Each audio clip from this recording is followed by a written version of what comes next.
What's going on, guys, and welcome back to another video. So today we got some critical news that we need to go over, and I just want you to be ready because this is going to shock you. We are going to see some changes. We're going to see these changes happen very soon. So here's what happened this morning. First off, we are September jobs report. This came out this morning. This is a very important report, and we cannot ignore this.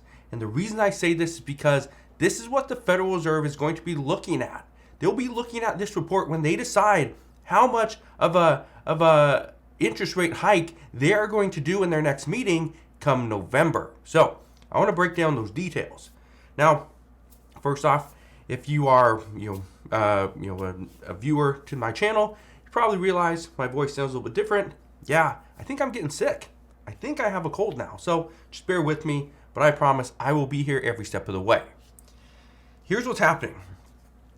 First off, our unemployment rate did drop. It went from 3.7% down to 3.5%. This is supposed to be good news, right? This is good news for the American people because that means less people are collecting unemployment. That means they are working. Here's why this is actually bad news. This is not what the Federal Reserve wants to see. What the Federal Reserve wants to see is that when they are raising rates, it's slowing down the jobs market. But that is not what's happening here. What is happening is non-farm payrolls actually increased by 263,000 for the month of September. That's not what the Federal Reserve wants to see. They want to see jobs decrease, not increase. Now, when you dive into the report, you also learn a lot of very specific things. For instance, one of them was the largest gains in employment were in leisure and hospitality. That's a problem. That's a major problem because this signals that consumers have excess discretionary spending.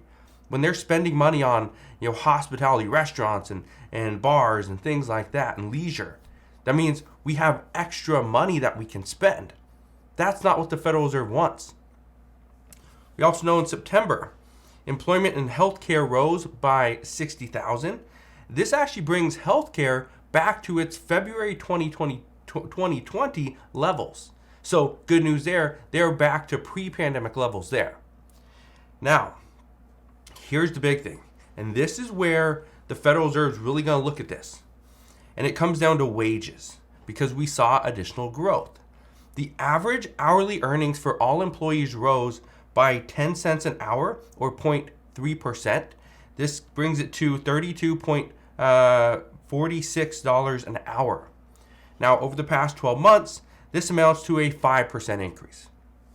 So the 5% increase is still above the 2% that the Fed wants, but it is below the 8.3% inflation that we currently have. But again, remember, in just 6 days, we will have the new CPI report, which will tell us what is our current inflation rate. But as always, we cannot just look at the hourly wages. This is a two-part thing that we need to look at.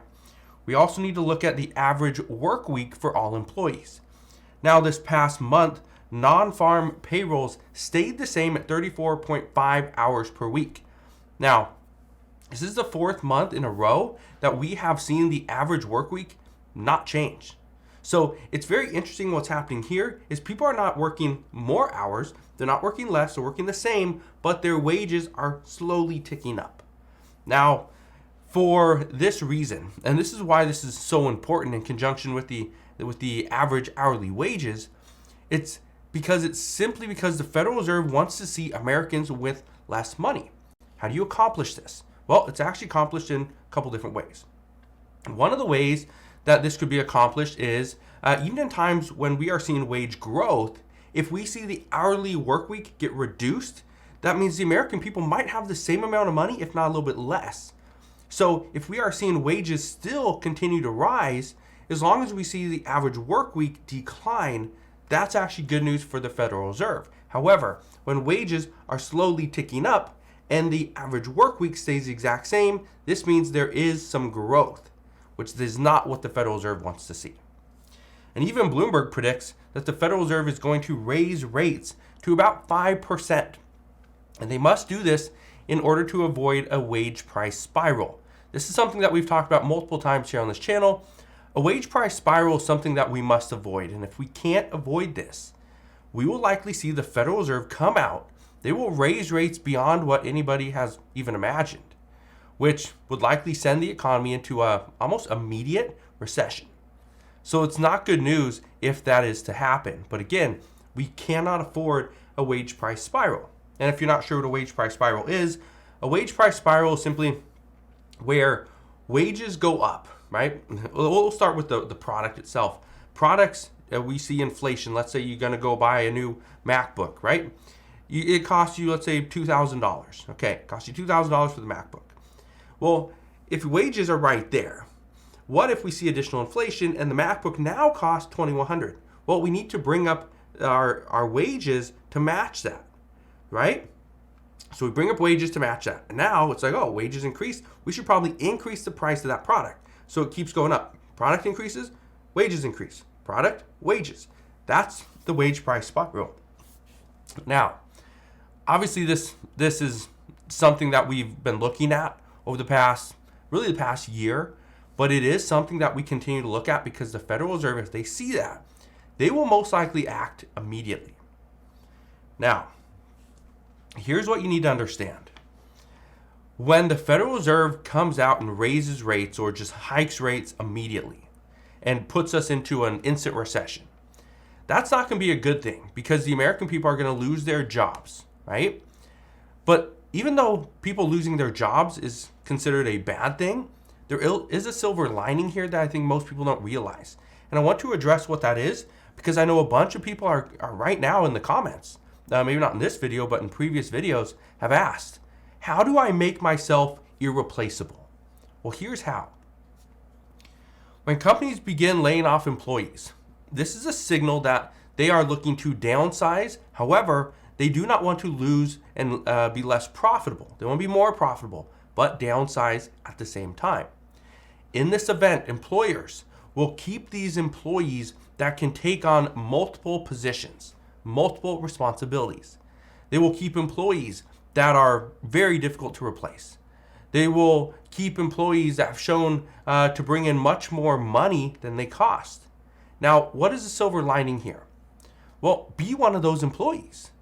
Be one of those employees that can take on multiple positions and be irreplaceable. By doing this, you will likely see a small wage increase simply for taking on multiple positions. Let me just give you a scenario here. Back in 2008, I had a bunch of friends. One of my friends, he was a machinist. He worked for this machine shop. They paid him, I believe it was like $22 an hour. Well, he was paid $22 an hour before the 2008 Great Financial Crisis even happened. Paid $22 an hour. What happened was that machine shop ended up letting go about half of the workers. And so the task was you had to run multiple machines. So guess what he did? He figured out how to do it. He ran multiple machines. Well, he didn't get double the pay. He didn't get $44 an hour. No, he got a raise to $28 an hour, $6 per hour as an increase. Now you're probably thinking, well, so the company just made a bunch of money off of him. Yeah, that's exactly what happened. And that's what will happen during the next recession. Is companies are going to let go of employees. They will ask their employees to, hey, can you take on, so-and-so's previous job? We had to let them go, so now we got that opening. We're not hiring anybody else, but can you please take on this other responsibility and we will compensate you for it? Guess what? It's going to happen again. It happens all the time. Every single recession, this is exactly what employers are doing. So this is the silver lining. If you can ensure that you are irreplaceable, then you could potentially see a large wage increase simply for staying put, working for that employer, and being that irreplaceable worker that you are. So again, that's what's happening at this time. So be ready. If we see a wage price spiral, we will probably go into an instant recession because of the Federal Reserve. Be ready to be shocked because this is going to happen. When you know what hits the fan, this is what's going to happen.